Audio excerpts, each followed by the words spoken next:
વૈષ્ણવોના આસ્થાના તીર્થ વ્રજ ગણાતા સુખધામ હવેલી ખાતે તૃતીય પીઠાધીશ્વર કાકરોલી નરેશ પૂજ્યપાદ ગોસ્વામી 108 વૈષ્ણવોના સરકાર પૂજ્ય શ્રી ડોક્ટર વાગેશકુમારજી મહારાજશ્રી, કાકરોલી યુવરાજ પૂજ્ય શ્રી સિદ્ધાંતકુમારજી મહોદયશ્રીના સાનિધ્યમાં પ્રભુ શ્રી દ્વારિકાધીશ મંદિરનો 20 વર્ષ પૂર્ણ થતા 21મા વર્ષમાં મંગલ પ્રવેશ પાટોત્સવની ભક્તિસભર ઉજવણી કરવામાં આવી હતી.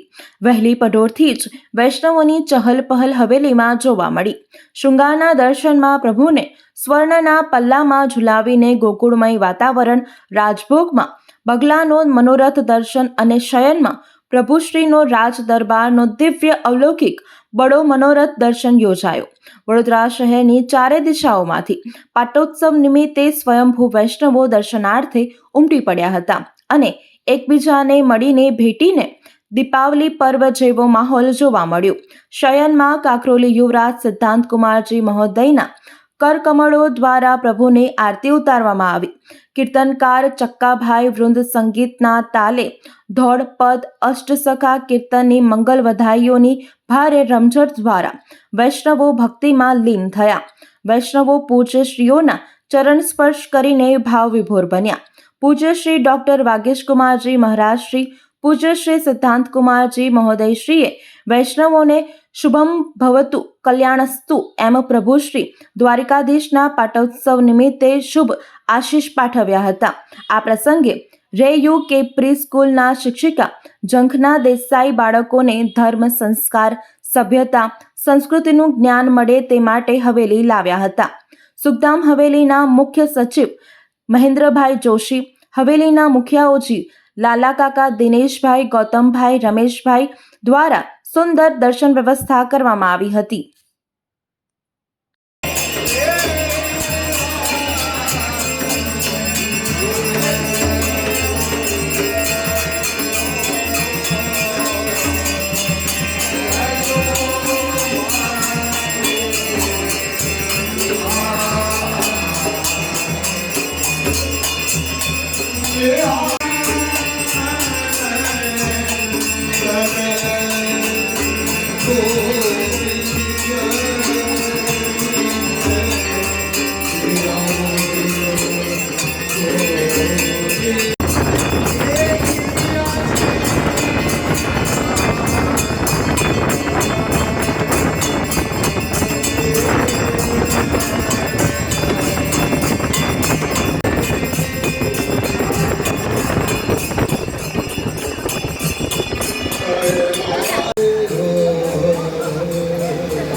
જય દ્વારકાધીશ.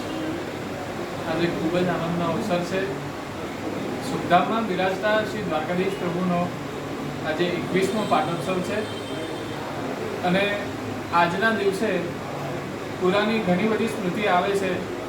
જેવી રીતે એક ભવ્ય શોભાયાત્રા નીકળી હતી આજથી 21 વર્ષ પહેલાં, અને જેવી રીતે વૈષ્ણવના ઘરે ઘરે પધારીને પ્રભુએ કૃપા કરી હતી, અને એ જ લાગણી અને એ જ પ્રેમનો અનુભવ હું આજ બી કરી રહ્યો છું.